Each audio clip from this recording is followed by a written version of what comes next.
Today we delve into the shadows to unravel the top 5 villains I want to see in the Batman 2. Now, I ain't just picking these names out of thin air. No. I've been sniffing around, putting on my detective cap, and I reckon these are the characters who can really give the Dark Knight a run for his money in the gritty noir world set up in the Batman. Now, you might be wondering, did I just go and pick the ones we've already seen on the big screen or the ones whispering in the rumor mill? Well, that's a secret I'll keep close to the chest, so you better stick around to uncover the truth. I've been scratching my head, thinking deep about what this film needs. I've been pondering who can bring out the best in this version of the world's greatest detective. So, keep those eyes peeled, because we're diving deep into the shadows, hunting down the ideal challengers for the Caped Crusader. Every city has its heroes, but Gotham City has something else. It has a legend, a myth, a guardian cloaked in darkness and fueled by vengeance. We call him the Caped Crusader, the Dark Knight, or simply Batman. In the shadowy alleys of Gotham, he prowls, facing adversaries more intriguing and menacing with each passing night. As we eagerly anticipate the Batman 2, it's no secret that Gotham's rogues gallery is bursting at the seams with wicked and nefarious characters. From the sadistic Joker to the enigmatic Riddler, this city has a banquet of darkness to offer. But what makes this tale unique, what sets it apart from the rest, is the art of selection, the choice of adversaries that will put the Dark Knight to the ultimate test. You see, Batman's world is a paradox. It's a place where gods and monsters walk among men, and it's time to decide which path the Batman 2 will tread. In these films, we're staring down the barrel of a more grounded Gotham, a place where legends are born of flesh and bone rather than magic and mayhem. Our goal, dear detectives, is to unravel the rich tapestry of the Batman mythos, to explore the top 5 villains that we're itching to see in the sequel, to delve into their backstories, their unique abilities, and most importantly, how they'll challenge the Dark Knight. For my first choice, I'm picking Scarface and the Ventriloquist. In my mind, the sequel doesn't begin with grand theatrics or a hail of laughter, nor does it start with ominous riddles or chaotic mayhem. No, this tale begins in the dimly lit corners of Gotham, in the quiet hush of the underworld, where crime families have always held dominion. You see, the Batman's world is, at its core, a battleground for crime families. The mob once ruled the roost, and in the Batman 2, we'd love to see that tradition continue, but this time, not with mobsters in pinstriped suits, but with supervillains clawing their way into the heart of Gotham's underworld. And that's what makes the Ventriloquist and Scarface such exquisite choices. They could be the secondary villains caught up in a mob war for supremacy.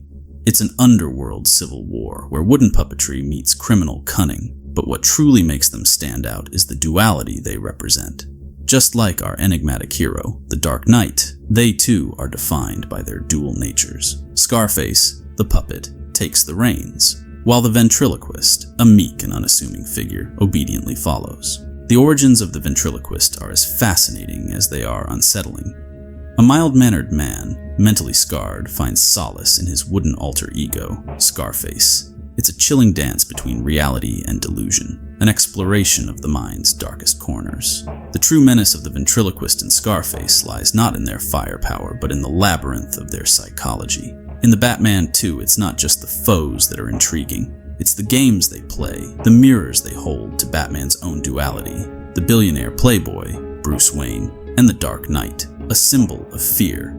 The Ventriloquist and Scarface may be the strings of a larger symphony, one that could take our hero to the edge. But for now, let's leave this wooden nightmare behind as we venture further into the shadows of Gotham. While a deep psychological journey is needed to make a good Batman film, what will also help to make it even better is if he has a physical adversary to battle as well. That's where I began wondering who would be a great physical villain for Batman to take on in the sequel to give us the amazing action sequences that audiences crave.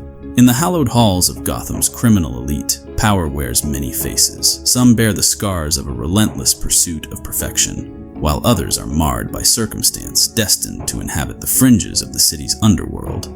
As we take a detour deeper into Gotham's abyss, we encounter an adversary of raw, brutal strength and sheer determination. That's why for my second choice, I've chosen a killer without remorse, a beast known as Killer Croc. But we don't approach him as the monster he's sometimes painted to be. No, in the Batman Part 2, we envision a different take. Picture this: Killer Croc, not as a true monster, but as hired muscle for one of Gotham's most ruthless and enigmatic villains. a man with a severe skin condition, bearing scars both seen and unseen. This is a killer Croc who's undergone body modifications, sharpened teeth, and other gruesome alterations. Some say he's a cannibal, rumors floating around Gotham's darkest corners like shadows on a wall. So, what makes this killer Croc truly compelling is not just his appearance, but his backstory and how he's evolved into a grounded, monstrous criminal. A man who faced the choice of becoming a monster or falling victim to the unforgiving streets of Gotham. In The Batman 2, it's not just about the physical battle, although that will be nothing short of epic. It's about how Batman confronts this grounded monster, a foe who's as much a reflection of the city's darkness as he is. So, as we descend into the sewer's murky depths, remember this, dear audience. It's not just about the might of the Dark Knight. It's about the wits and the will to face a creature born of Gotham's very soul. A creature they call Killer Croc. We're far from the end, folks. Gotham's night still holds many secrets. If you're enjoying this content, then be sure to go ahead and hit that like button so that I'll know you want more content like this. From the depths of Gotham's underworld, we now transition into a realm of surreal nightmares and mind-bending madness. This is where you tumble down the rabbit hole into the twisted world of the Mad Hatter, which is who made it onto my number 3 spot. Mad Hatter, a name whispered in the darkest corners, is no ordinary foe. He doesn't seek power, wealth, or even chaos. No, his twisted pursuits are far more disturbing, for he's the kidnapper of souls, a collector of women. But what drives Mad Hatter to such nefarious deeds? It's an obsession, an infatuation with Lewis Carroll's tales. Wonderland and its twisted inhabitants are his muses, and his technology-based abilities have become the tools of his delusional trade. Some say technology is the root of his power, but in The Batman 2, we'd love to see a darker twist. Picture this. The Mad Hatter employing shock treatment therapy on his victims. He places the device on his victim's head, which will act as his traditional hat, and then they become mindless vegetables, unable to run away or do anything as their thoughts and personality are lost forever. Now, it would be quite the chilling revelation to discover that behind the Hatter's eccentric facade lies a heartless kidnapper who's not only stolen women but ended their lives. In the darkest alleys of Gotham, his eerie tale unfolds. In a comic called Haunted Night, Mad Hatter kidnaps none other than Jim Gordon's beloved daughter, Barbara. Imagine her disappearance becoming the central mystery of the film. It's a tale of obsession, despair, and a race against time. As Jim Gordon descends into madness, driven to rescue his daughter at any cost, The Batman 2 would spin a web of suspense, creating a mystery that drives our characters to the edge. And as we peer through the looking glass, as a psychological battle brews between the Dark Knight and the Mad Hatter. In this underworld of shadows and illusions, it's not just might that matters, it's the strength of the mind. For my 4th choice, I've chosen someone we haven't seen in a live-action Batman film in almost 3 decades. Someone who's a sharp turn from the other villains on our list. As we tiptoe through the emerald-tinted shadows, we stumble upon the enigma that is Poison Ivy, Gotham's eco-terrorist, and one of its most beguiling and dangerous femme fatales. Poison Ivy, a name that whispers both beauty and peril, embodies the untamed wilderness that thrives within this concrete jungle. But in The Batman 2, we seek a grounded interpretation. Imagine her as the lethal femme fatale, much like the portrayal in the graphic novel The Long Halloween. In this tale, Ivy is a pawn in the hands of a cunning mobster, a pawn with the power to bend the minds of men. It's not superhuman powers that make her fearsome, but rather her arsenal of mind-altering drugs, a concoction that can hypnotize and control those who dare cross her path. Her love for plants and the environment remains, a theme dear to her heart, but her connection to nature is subtle, grounded in reality. In The Batman 2, it's not about bending vines, it's about bending the minds of others. And as Ivy dances through Gotham's shadowy underbelly, her presence lures even the most unshakable souls. She's the siren's song in human form, drawing the unsuspecting into her thorny embrace. Picture her hired by one of Gotham's enigmatic villains to do their bidding. Ivy's toxic charms can be used to brainwash and ensnare Bruce Wayne, drawing him into the deadly dance of the mob, laundering their payroll through Wayne Enterprises. In this tale, it's not just a battle of fists or gadgets, it's a battle of wills, a psychological dance between the Dark Knight and this femme fatale, a test of his strength, resolve, and moral compass. So, as we explore this verdant enigma, keep your wits about you, dear viewers. In Gotham's embrace, beauty often conceals treacherous thorns. We now come to our next and final villain, Can you guess who's fifth on my list for who would be one of the best antagonists in the next Batman film? Write your guess down in the comment to see if you're correct, based off of the theme I have been basing my choices off of so far. In this unforgiving city, where power is a commodity and control is a currency, we come face to face with a man who embodies the very essence of Gotham's criminal heart. This is the Black Mask. Black Mask is not just a villain, he's a crime lord who rules with an iron fist. His crime family has stepped into the void left by Falcone's demise, asserting their dominance over this dark metropolis. His criminal empire stretches across every corner of Gotham, a shadowy web that entangles all who dare to cross his path. And he's more than just a kingpin. He's a sadist, a man who thrives on the suffering of others. But what truly makes Black Mask a force to be reckoned with is his obsession with masks and identity. He's not just hiding behind a piece of cold, unfeeling ebony. No, he's a man who's lost himself in his own reflection, donning masks to hide his fractured soul. Forget that he appeared in the Birds of Prey movie. I know I almost did as I was coming up with my list. In The Batman 2, we're not just dealing with a criminal mastermind, we're facing a mirror, a reflection of the fractured identity that often plagues Gotham's heroes and villains alike.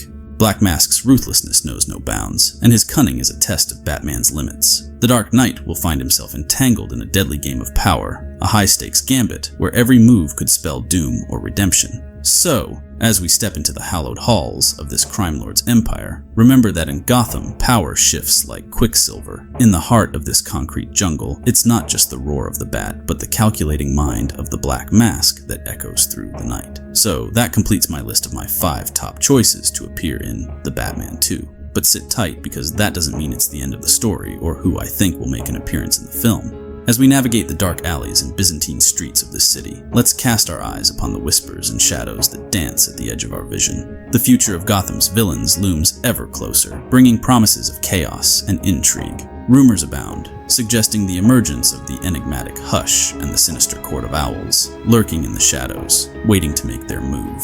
Personally, these are not who I would like to see show up in the film, because I feel like this trilogy is building towards a different ending. The true intrigue lies in the grand scheme, a grand alliance orchestrated by the Joker himself, as we witnessed at the end of the last film alongside the Riddler. Villains of all shapes and sizes, united under the banner of anarchy.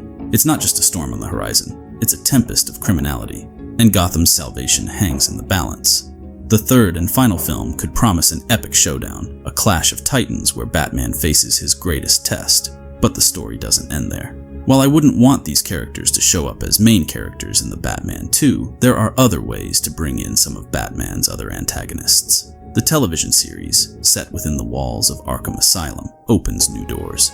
Harvey Dent could partner up with Jim Gordon in a pursuit of justice as they try to solve a case involving some of the inmates. And speaking of Arkham, one cannot forget the enigmatic figure of Hugo Strange, a man with his own agenda lurking in the asylum's shadows. His debut could pave the way for the introduction of another captivating character, Harley Quinn, who could show up as a psychologist in the show. The possibilities for what we could see in the future are endless, and until we get more solid details of the future, now is the fun time in between films where we can guess as to what the creators have in store for us next. So did your choice for who should show up in The Batman 2 make its way onto my list? Leave a comment on who you think should be the main antagonist in the sequel, and let me know why you think so. I'll be sure to respond to every comment.